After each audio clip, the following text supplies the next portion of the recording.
invite Mr. 𝐒𝐢𝐯𝐚𝐴 Ramanathan to talk about the past, present and future of startups. So you have around 15 minutes. While I introduce you, please join us on the stage. So Mr. 𝐒𝐢𝐯𝐴 Ramanathan is the Mission Director and CEO of the Tamil Nadu Startup and Innovation Mission. And under his leadership, they have successfully launched several initiatives, programs and policies aimed at nurturing and supporting the growth of startups. He has been recognized for his work and has received several awards and accolades for his contribution to the startup ecosystem in Tamil Nadu. We hand over the stage to you, sir. So, good morning, and first of all, my sincere thanks to ICT Academy and 𝐾𝐶 for hosting me here.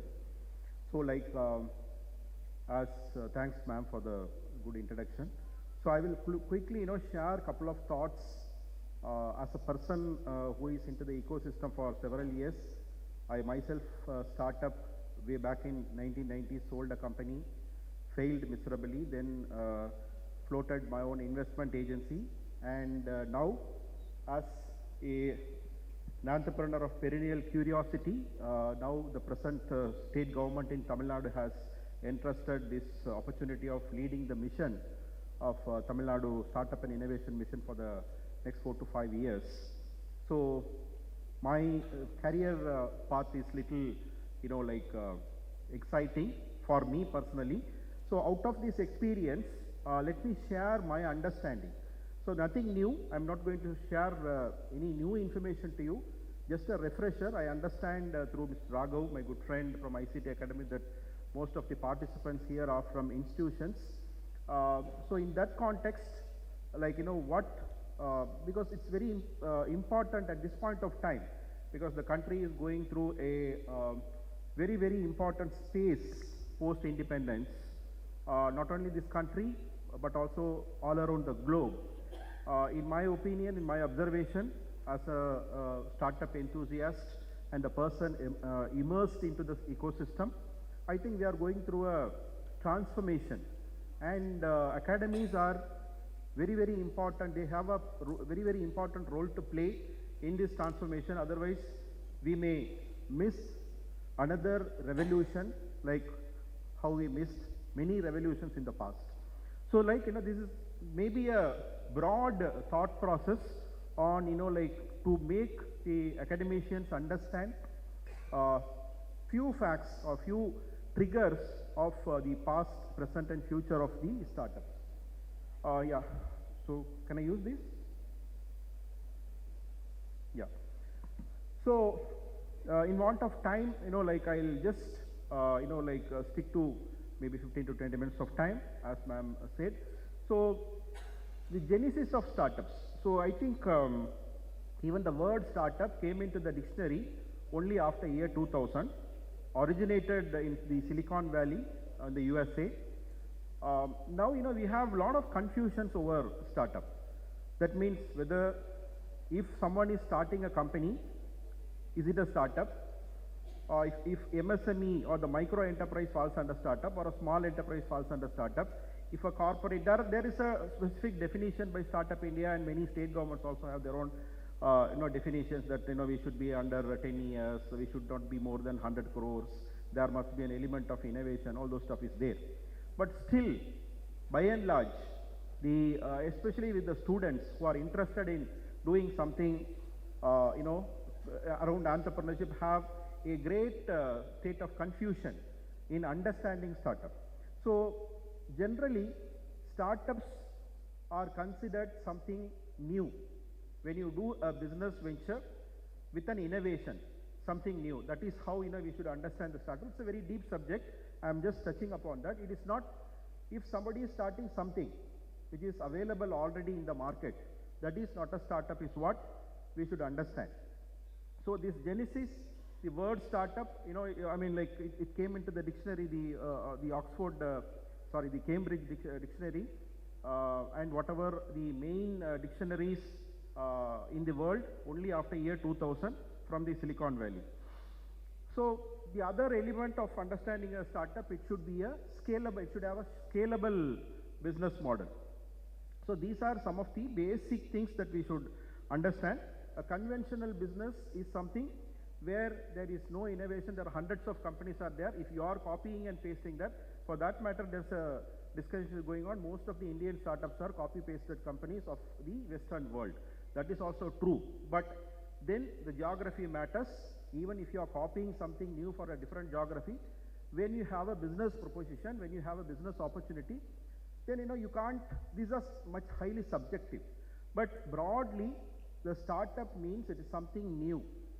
The depth of newness matters the success of, or makes the success, or like the percentage of success of a startup. So this is one aspect that I would like to share. Then I spoke about innovation. Startup is something doing with innovation and making that innovation into a commercially viable model. So what is innovation? Mainly these students, I think, like most of this, I used to go to many colleges. I've done, more than, like 500 plus, sessions in colleges in the last 2 years time. And before that also I was doing many sessions for students, because, that is where, we can seed the thoughts to become an entrepreneur. That too in South, especially in Tamil Nadu, though we are industrially very strong, contributing the second highest GDP to the country, and we have largest number of industries, largest number of industrial workforce. We are number 1 or 2 in healthcare. We have 1 doctor for every 253 citizens, and we have the top 30-35 higher education institutions in the country, and we have the largest gross enrollment ratio of 52% in the higher education. With having all these pluses, but still, like the concept of innovation is, like still, the state is lacking. So innovation in the sense, like an idea, that is, we call it as creativity. Thinking of an idea, spark. Then that should go through a process. That is how beautifully Steve Jobs used to say, connecting the dots is what we call as innovation, nothing else. The ability to connect the dots in a harmoniously synchronized way is what is called innovation. Are we inculcating this culture through our textbooks? The answer is no. So that is where, like we should, work, the institution should work on how we could inculcate the culture of innovation. That means, it can be done through, like workshops of, like brainstorming session. It is, there is no textbook available to teach innovation. It is about a thought process. It should become a culture. So that is what I used the word called, perennial curiosity. The youngster should have the curiosity to learn, curiosity to understand, curiosity to connect dots, right? Steve Jobs, like he said, when he invented the first font, he said, he once left the college, the formal education, and went to learn calligraphy. It's a form of, art. It's a form of art. Then again, when he came into the tech world, he applied the artistic learning to technology, through which, now we have hundreds and thousands of different fonts. So this is what innovation is all about. We can talk about, or, dissect and analyze every innovative companies, how they are connecting different thoughts. Many people think that technology is what, makes the startup. It is not. It's not the case. Technology is just an enabler, connecting the ideas, technologies, various other things, and putting it into a harmoniously synchronized way. It is what call as innovation. So how we are going to, like create the culture of innovation, or inculcate the culture of innovation in the institutions is what, matters, whether we can sustain as a startup nation or not. So this is very, very important.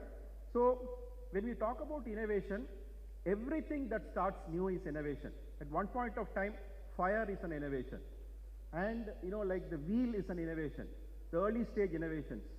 The stone tools, with the edges to cut, meat or, wood or something like that. The ancient man, even before the Homo sapiens, like came, the earlier ancestors created or invented or innovated that, the stone tools, Then, the steam engine, the early form of, daguerreotype type, it is called the first form of photography, and the celluloid, the first form of, plastics.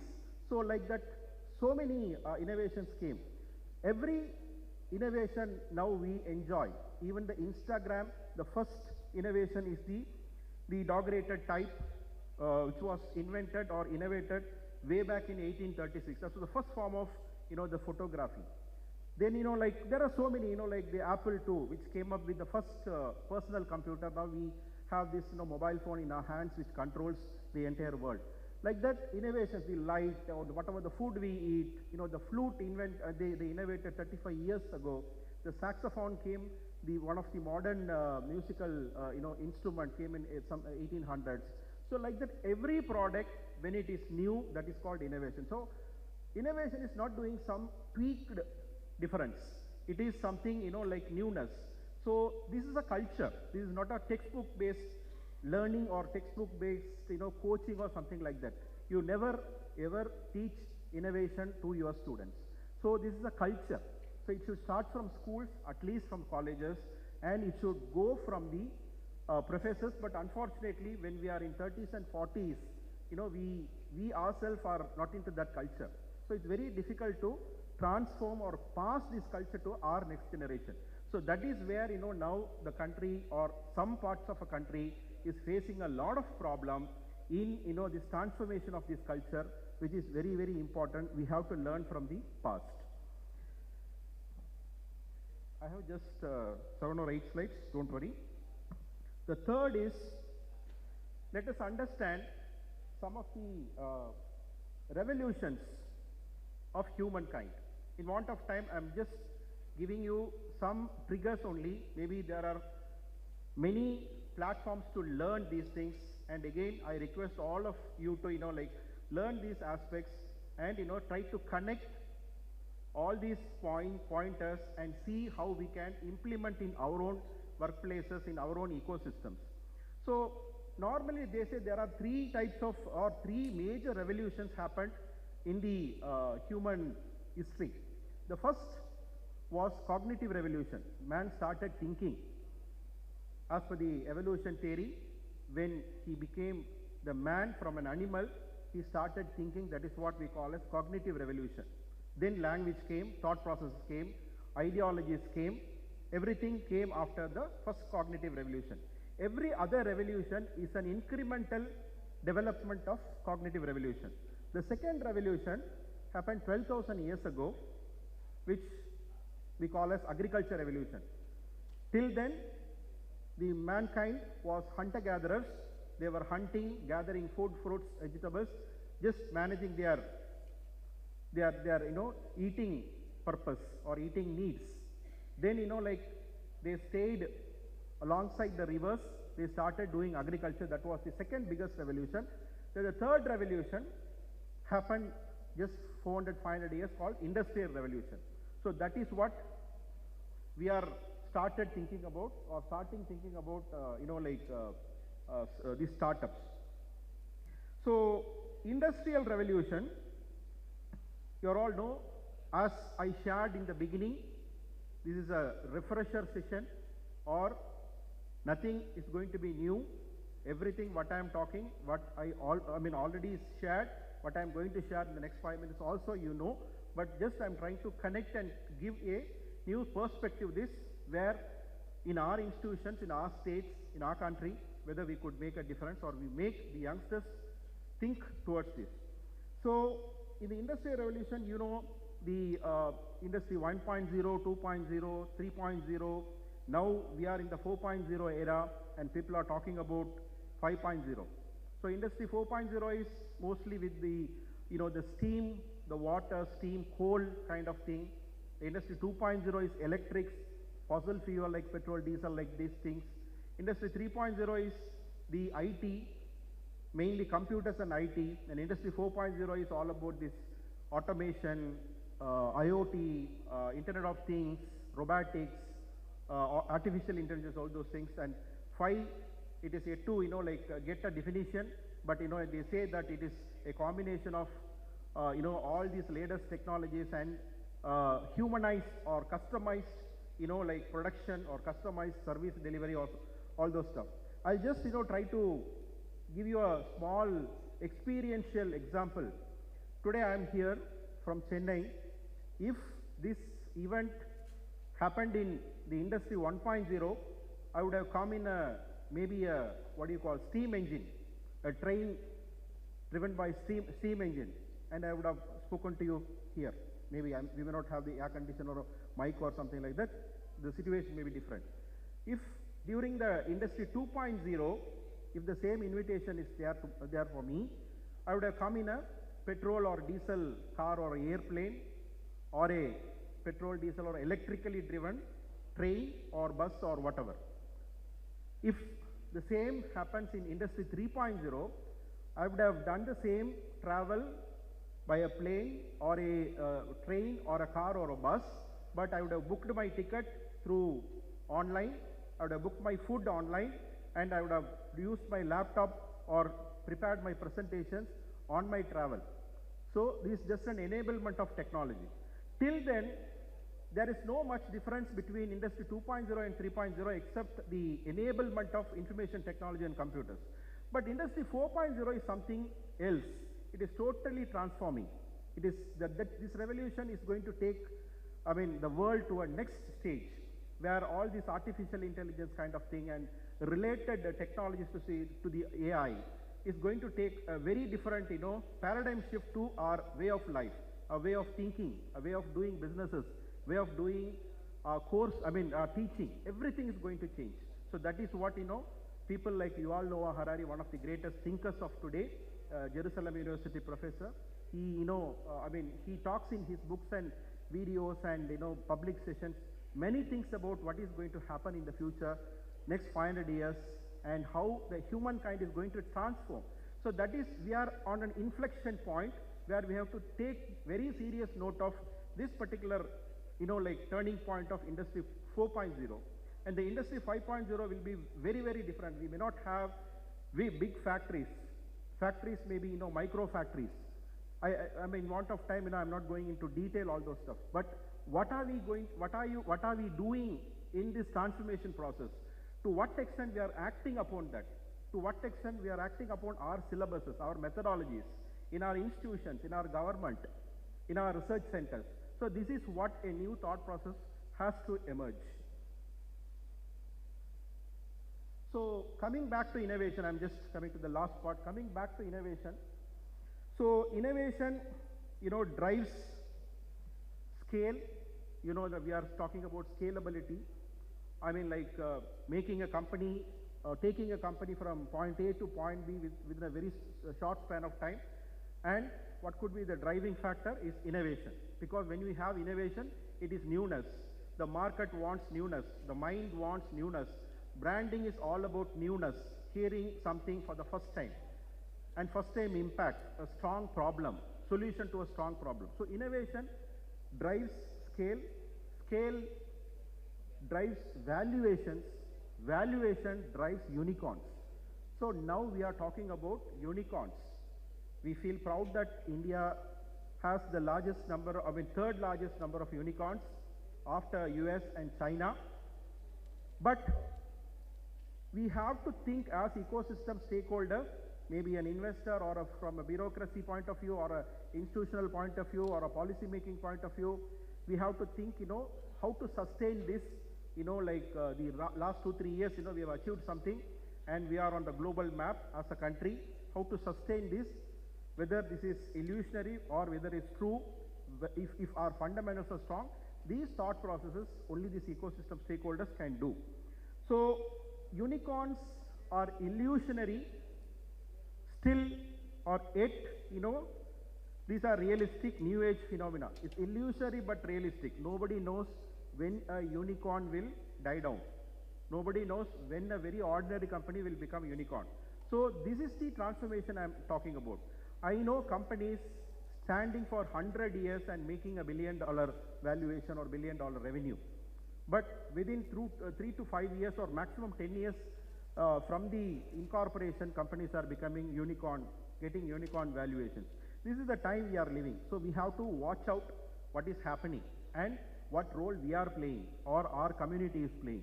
This is what, you should think about unicorns.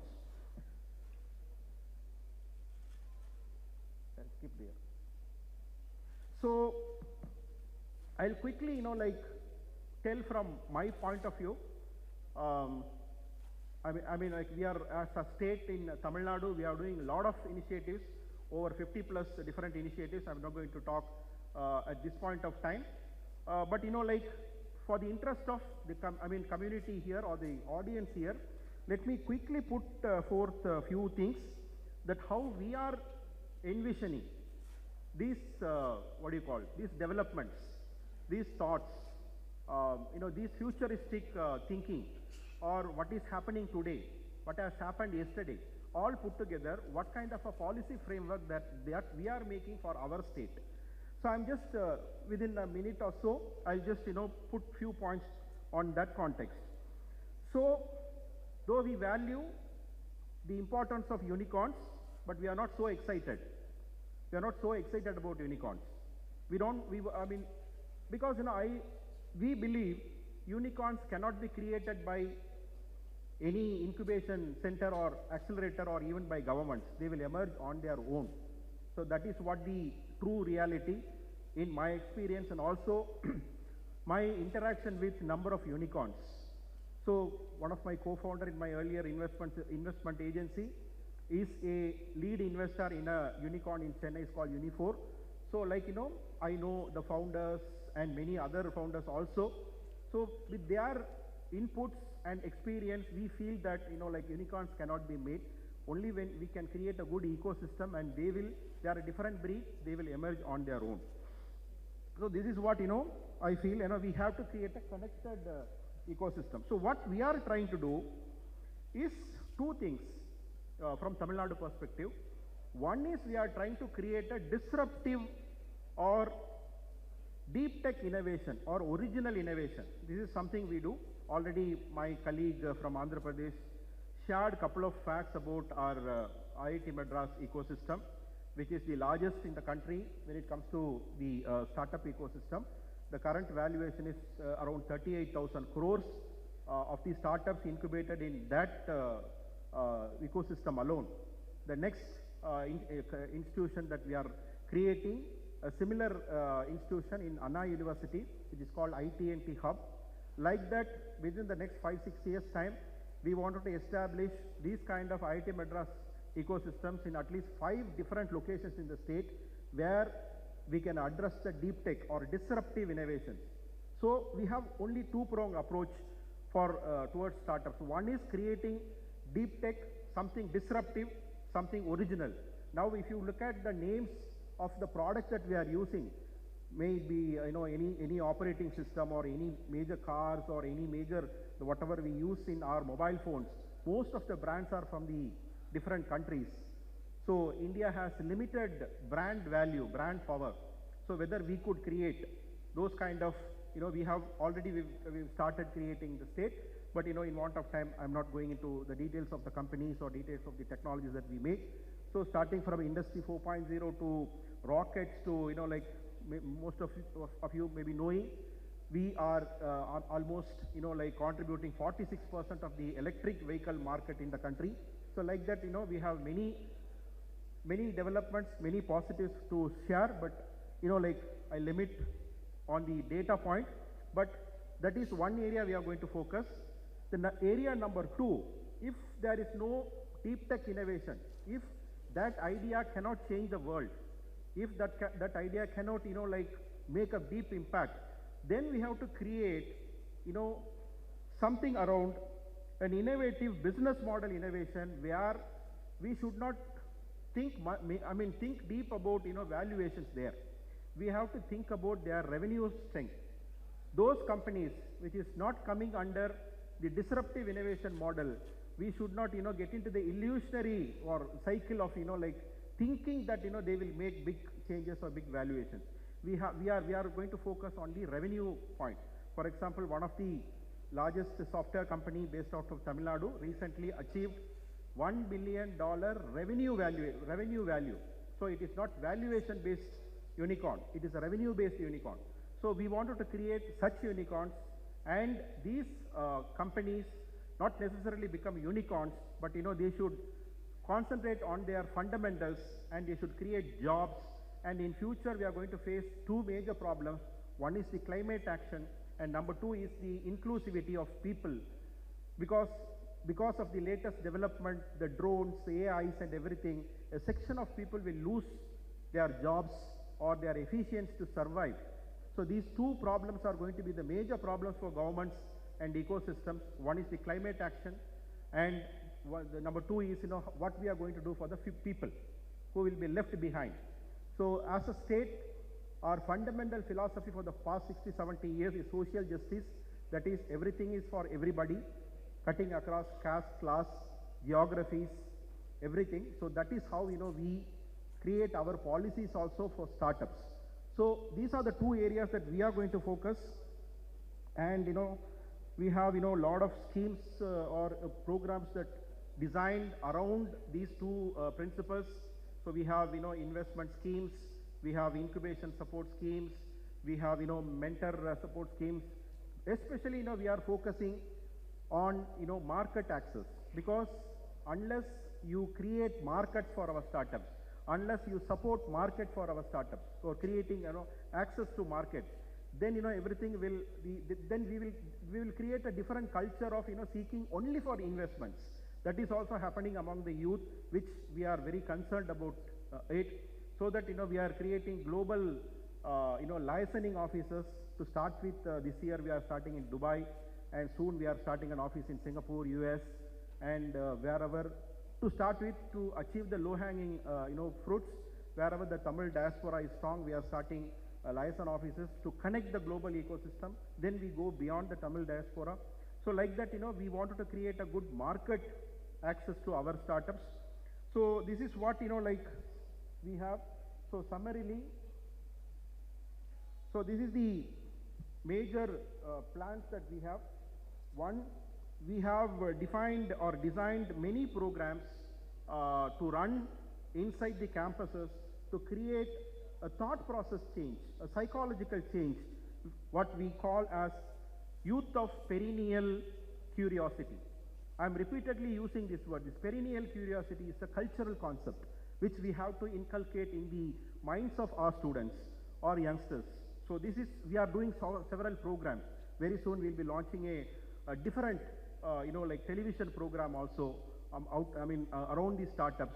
Everything is not to raise funds, but to change the mindset from job seekers to job givers, and to come out with innovative, deep tech, disruptive technologies or disruptive business models. So this is the kind of, we envision at least 5% of the student output can be changed. We can make very big changes. Now in Tamil Nadu, the conversion change, that is students becoming entrepreneurs after 2 or 3 years, is less than 0.1%, which we wanted to create first 2%, then 5%. If we achieve 5%, that's something very great. We will be at par with Israel or US. So this is the thing. Then the investor comfort.